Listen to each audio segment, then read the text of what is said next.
कहाँ से हो आप? बिहार से। बिहार से हो? हाँ, गोपालगंज जिला।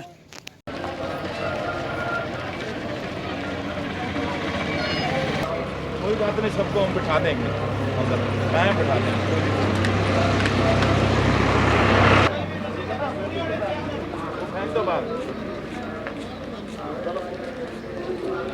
अब इनको अंदर बैठा दिया गया है, तहसीलदार से अपील की गई और उसके बाद इनको अंदर बैठाया जा रहा है। आराम से जाना बेटा, आराम से।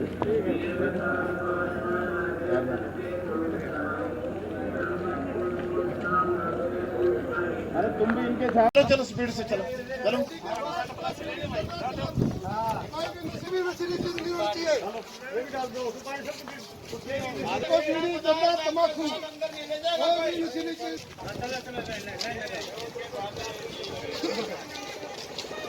नेपाल जाएंगे। अंदर किसी के पास पाएगा यहीं पर फेंक दिया हुआ है बीड़ी माचिस तो हो जाएगी।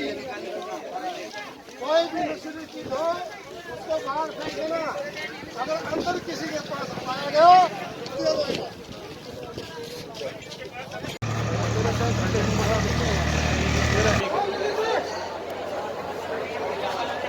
हमारी सबसे सच्ची पूरे इंडिया के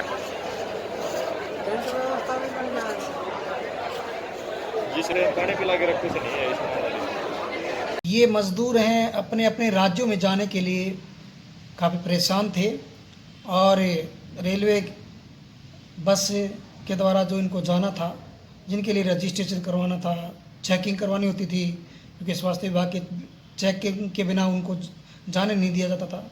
तो ये कोई रोहतक से, कोई दादरी से, कोई कहीं से, इस प्रकार से काफ़ी सैकड़ों की संख्या में जो ये मज़दूर भिवानी पहुँचे हुए थे और इनका बुरा हाल गर्मी के अंदर है, क्योंकि कोई बहन बेटी हैं अपने छोटे छोटे बच्चों को लेकर है और वो झाड़ियों के अंदर बैठी हुई हैं, जंगल के अंदर। आप देख रहे हैं कि इनका दृश्य जो आपने देखा पीछे।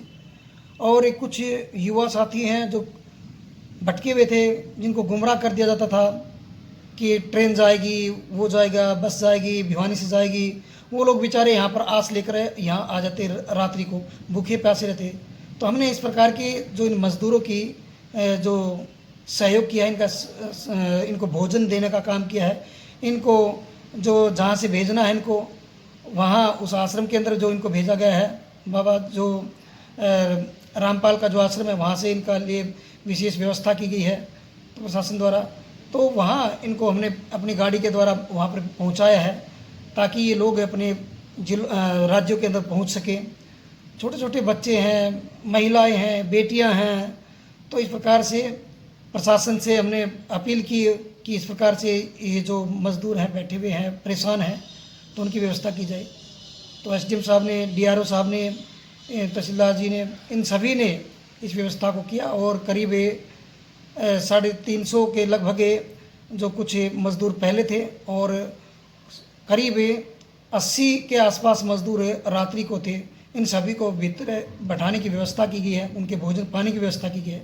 तो ये मदद हमने जब इन लोगों को तकलीफ़ों को देखा, तब प्रशासन से बातचीत की और अब ये किसी प्रकार की दिक्कत नहीं है और अपने अपने राज्य में ये पहुंच जाएंगे। तो आप भी इस प्रकार की मदद कर सकते हैं, प्रशासन को बता सकते हैं। एक दूसरे की मदद के द्वारा ही हम लोग अपने देश को महान बना सकते हैं। जय हिंद, जय भारत।